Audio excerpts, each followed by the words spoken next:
Hey guys, my name is Ajistai and I want to bring you an item tier list so you can easily see what items are best in the current meta.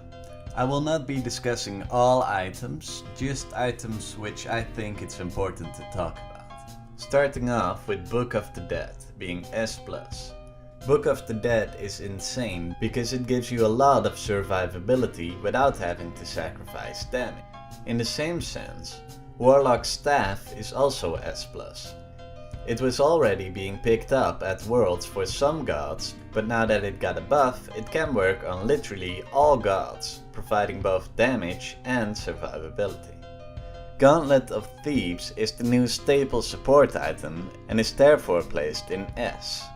This item, when stacked, gives you one of the highest effective HPs in the game, while also providing an aura for your team.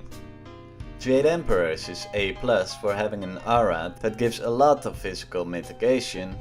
Sovereignty is also A+, but that's more because of the sustain than the mitigation.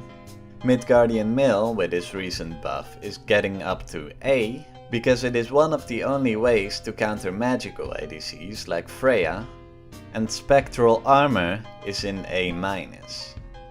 Spectral Armor does give a lot of mitigation if the enemy is building crit, but it does nothing for your team and the enemies would have to have at least 3 crit using gods for it to be worth it, making it very situational. On the other side of the spectrum, Hunters are still doing pretty well with Devourer's Gauntlet being in S. Not only that, but they also make the best use out of the best blessing in the game, which is Hunter's Blessing in S+. Luckily, Hunters are not uncounterable. Hide of the Nemean Lion has risen in popularity by both supports and solo laners, making it S tier. Gladiator's Shield unfortunately cannot keep up with the amount of anti-heal that it's in the current meta. It's also just a bridge item to skill you into the late game, but a lot of ability focused warriors are being pushed out of the meta, and for a little more gold you can get much better physical defensive items. Also, the sustain is no longer as relevant because Stone of Gaia has taken its place at S+. Stone of Gaia has a lot of health, a lot of sustain for a low price. It is so good that you can build it even if the enemy team has no knockups, but it's even better if they do. While we're talking about sustain, Typhon's Fang comes in at S tier. While it's not as versatile as the S+ items and you can't build it on every god, this item is so good with Lifesteal that it has single-handedly pushed both Anubis and Freya back into the meta. So every mage that makes good use out of Lifesteal will probably make great use out of Typhon's Fang. Bancroft's Talon was never bad, but because of his great synergy with Typhon's Fang, it is now chilling comfortably in A+. Stone of Binding is A-. The item gives 30 physical and 30 magical protections, which is pretty good for the price. Especially considering supports are generally more behind than last season, a good bridge item has a place in the meta. However, because mages got more base magical protection since last season, the passive even more useless than it was before, therefore making it only a situational pickup. Voidstone is in the same boat.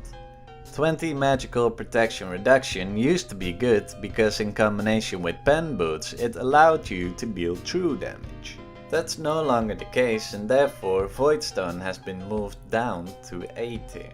Spear of Desolation has the same problem, but it also only has 15 penetration now, making it A tier. However, I've seen a lot of mages stack Flatpen, and if that is what you're doing, then Spear of Desolation might as well be A+. The best flat penetration item in the game, however, remains Spear of the Magus at S tier. Spear of the Magus can reduce a lot of protections not only for you but also for your team, and will allow you to deal true damage to every squishy without any other penetration. The only problem is, not every god makes the best use out of Spear of the Magus and therefore it is not S+. Divine Ruin in this season has 15 penetration, which makes it good for if you're stacking flatpan. More importantly, however, it has 40% healing reduction in a meta where anti-heal is so valuable, therefore making it S tier. Brawler's Beatstick also has 40% anti-heal, but I've placed it lower than Divine Ruin because I think that on assassins it's harder to apply the passive than it is on mages, because mages generally have longer range. Pestilence has also been picked up a lot this season, especially in the solo lane because of the anti-heal, but also because it just has great stats for the price. Deathbringer has been recently changed, so I can't tell you where exactly it is in the meta. I know, however, that Poison Star is S tier. Poison Star is not only one of the cheapest crit items, it also has decent stats and a great passive. The passive not only slows the enemy, which is already really annoying, it also reduces their damage by 20%. And that damage reduction is huge. Not only when you're boxing another ADC, but also damage from Thorns and damage from Nemean is being reduced by the Poison Star passive, therefore making it essentially a counter to the counter of ADCs, which is really strong.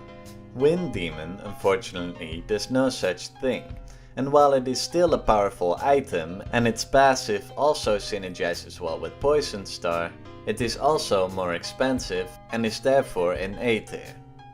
Soul Gem and Doom Orb look pretty interesting, however I've never seen a good use for them, and therefore I think they're always being outclassed. B tier. Now a lot of people say that Rod of Tahuti is absolute trash right now. I don't believe that, but I do believe that new Rod of Tahuti needs to fit your god much more than he did before, and therefore I placed it in A tier. Transcendence was also never bad, but with the Season 5 change it is even better at A+. The Crusher is actually a really good item right now.